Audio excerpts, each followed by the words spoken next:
Welcome back to Watching Film. Today we're going to take a look at the Temple offense. They opened last week, first game of the year against the Navy. Ended up losing by 2, but their offense played pretty well. Really good on third down. And put up a decent number of points here for their first outing of the year. So we'll start with the run game. First play here is just a wide zone. Ends up being a little bit of a broken play, but I didn't see them give this a ton, but they love the jet motion. So they can give that on the jet sweep. But they'll use it front side and back side of runs. So it's not always going away from the run on the back side. Sometimes they'll use it on the back side to hold people. Sometimes you use it on the front side to widen people. You'll see that coming up in another play or two here. But here, kind of holding people on the back side. Back does a decent job of finding a hole. But this is more to show this is their backup tailback. But they've got some pretty good players. Some guys that can run a little bit. Not bad up front. I mean, he's obviously got time to sit back and dance a little bit and find the hole. But that's more to show the jet motion that they love to involve in their run game a lot. And then kind of just that they have some playmakers back there. Not the greatest, cleanest scheme look, but just the kind of personnel look. Here's again jet motion.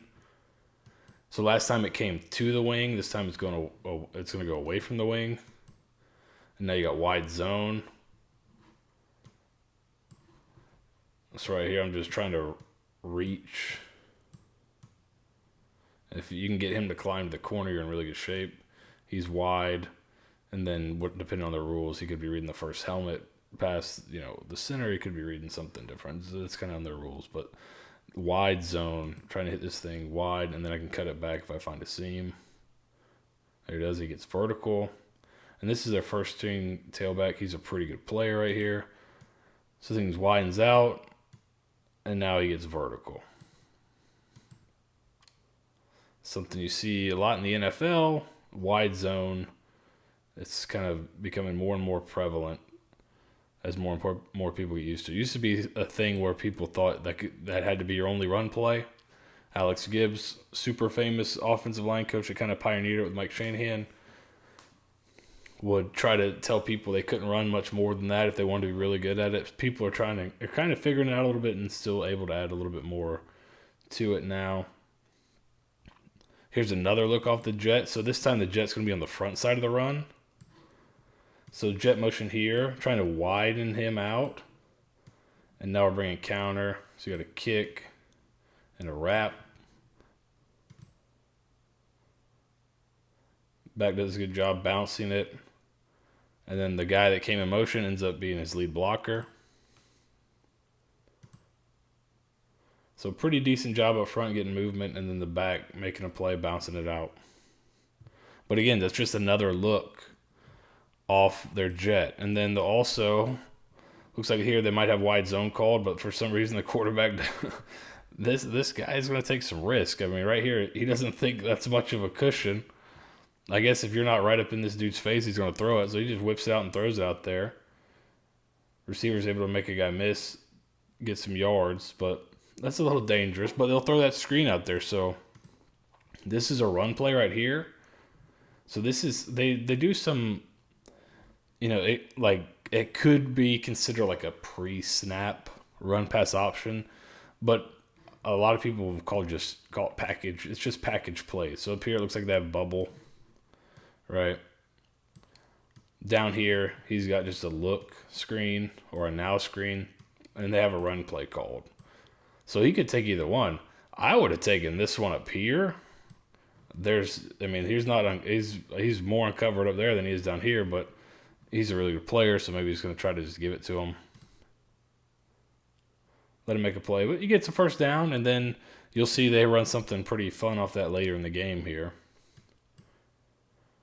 And this is another look at kind of a RPO, in today's parlance, but it's really just a package play again. You'll have down here you have a bubble,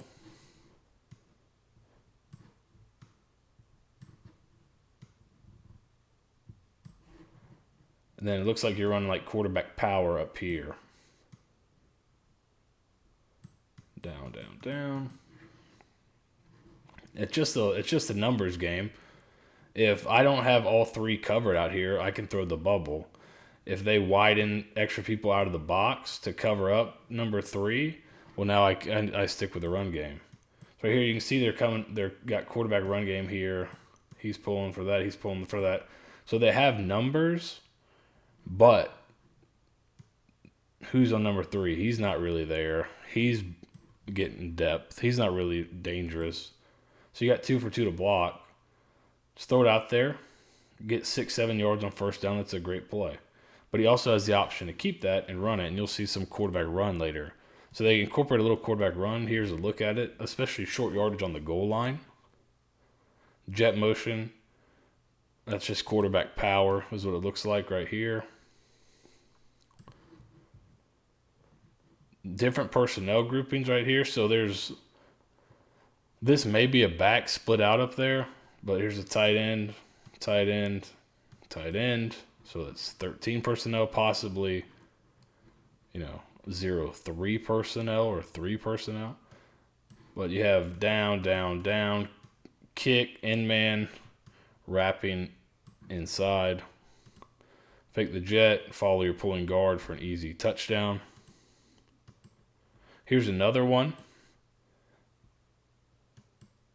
that I'm assuming this is like this is the same blocking scheme. This is quarterback power again. So right here you have that, so it's probably packaged again. But here you got 2 over 2, and you really got 3 over 2. So now I'm going to be down, down, down, down. Kick the in man. Wrap inside.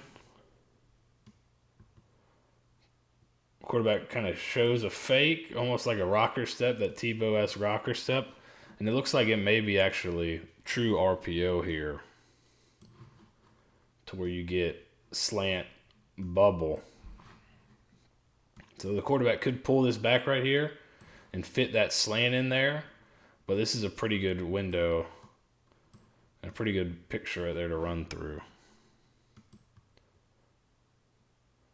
Pick up 10 yards and a first down on a little quarterback power RPO.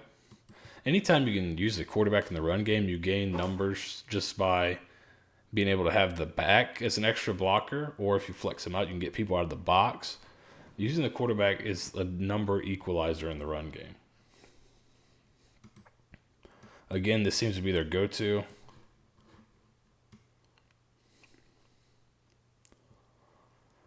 This could be just the design quarterback power, or it could be an RPO. He could be looking out here. They'll run some quick hitch stuff. They'll run some double slant stuff.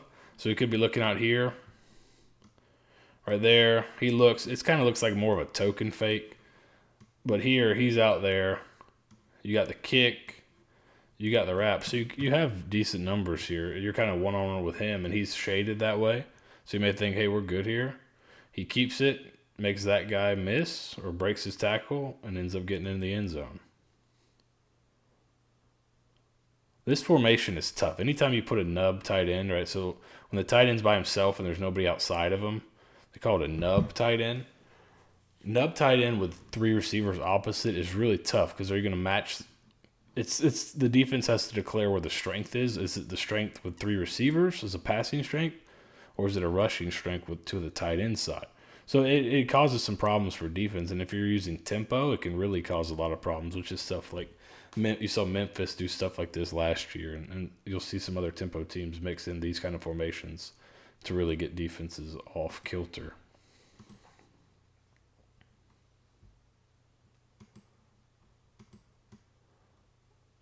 But they'll also mix in just some straight. I think here's kind of the look at the throw off of it, because you got again. It looks like he's kicking, looks like he's wrapping. And there's the slant. Bubble. Come off, show block, slant. Throw it up high to the 6'5", 220 receiver. Easy pitch and catch here. And how you can tell it's not a play action, we've got some guys a little bit downfield here. But again, if he wanted to run this thing, he's got a great alley there too. This is kind of a well-designed kind of package of plays for them. Then here's more of a straight drop back off the jet motion. So jet motion, if once you give the jet, sometimes with the motion, teams will rotate the safety down. Maybe they rotate him down, rotate him to the middle. You know, because if you don't rotate a safety down, you can get number advantages, right? So they kind of bring him and just leaves this vacated hole back there for the play action. So this is almost like a one-man route, really. But then probably saw that the safety was going to come out of this look with the jet motion coming. You know, he's going to vacate the area one way or another, whether it's through rotation or coming downhill. He vacates, and now you're one-on-one with your 6'5", 220-pound receiver who's really good. A better ball, he probably walks in the end zone, but still about a 20-yard gain on 2nd and 14. Double slant.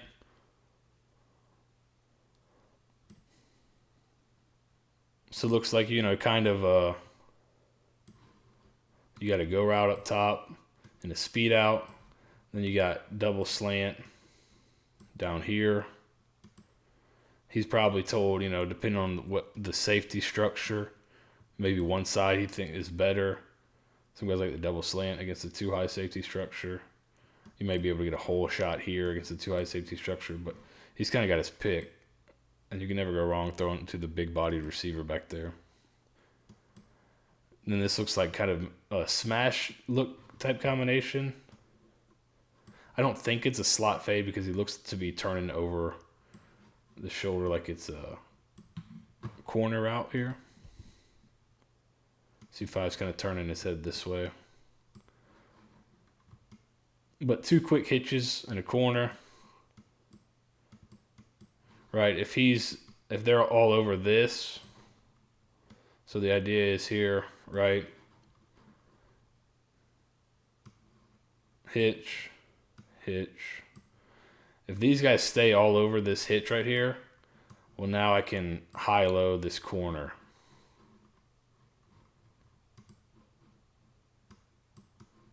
So we'll high-low him. If he jumps up, I got that behind his head. If he drops back, I got the outside hitch.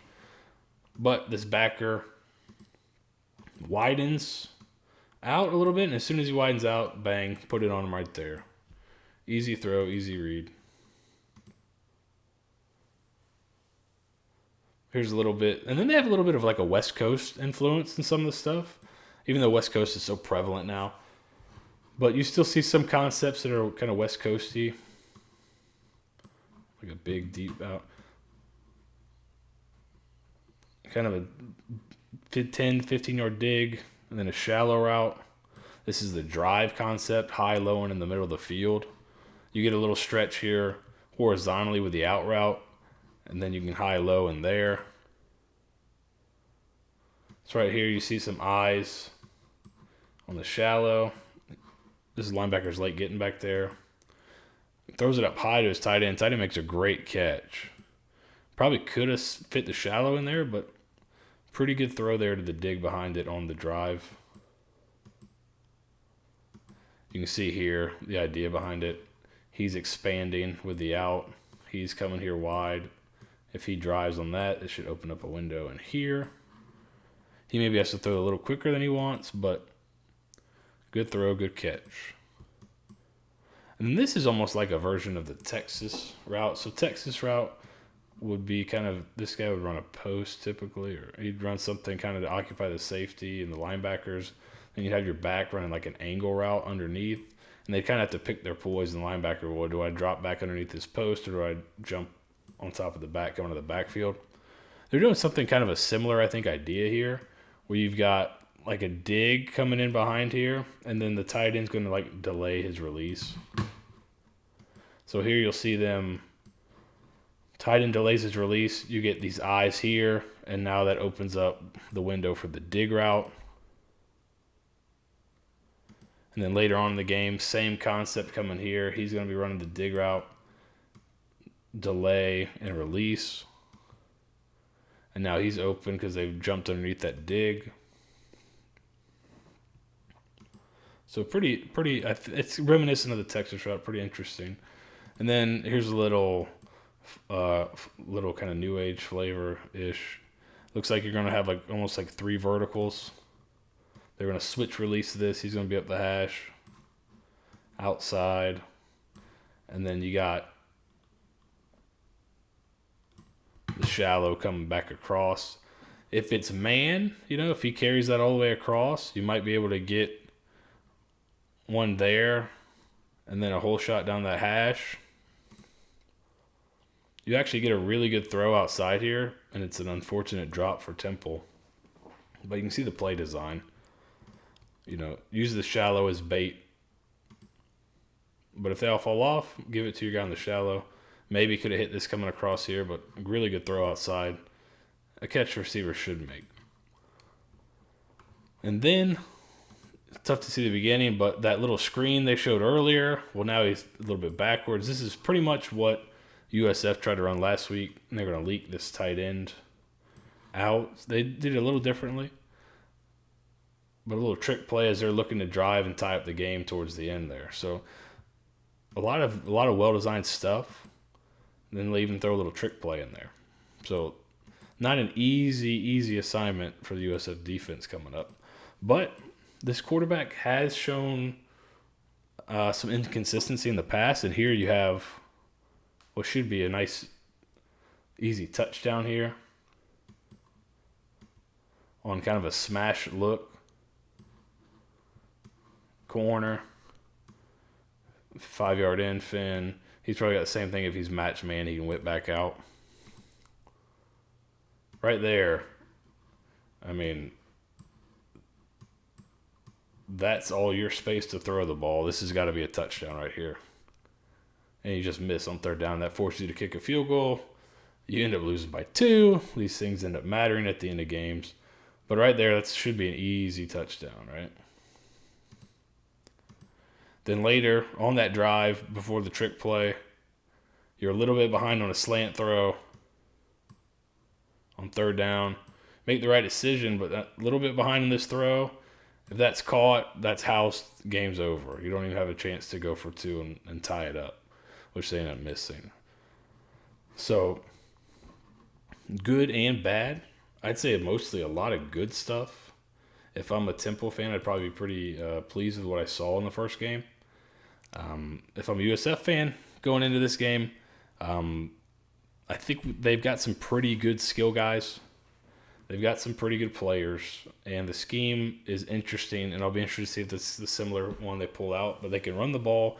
They've got receivers. If the quarterback is hitting, which he's shown the propensity to not in the past, but if he can make the throws, you could be in for a long night. If he can't, and it turns into kind of a bad Desmond Ridder situation from a couple weeks ago at Cincinnati, well, now maybe you get some turnovers and you get yourself in the game. So I think this is really going to come down to how does the quarterback Anthony Russo play. Is he consistent? If he is, Temple should have success. If he's a little up and down like he's been, USF's got a chance in this game.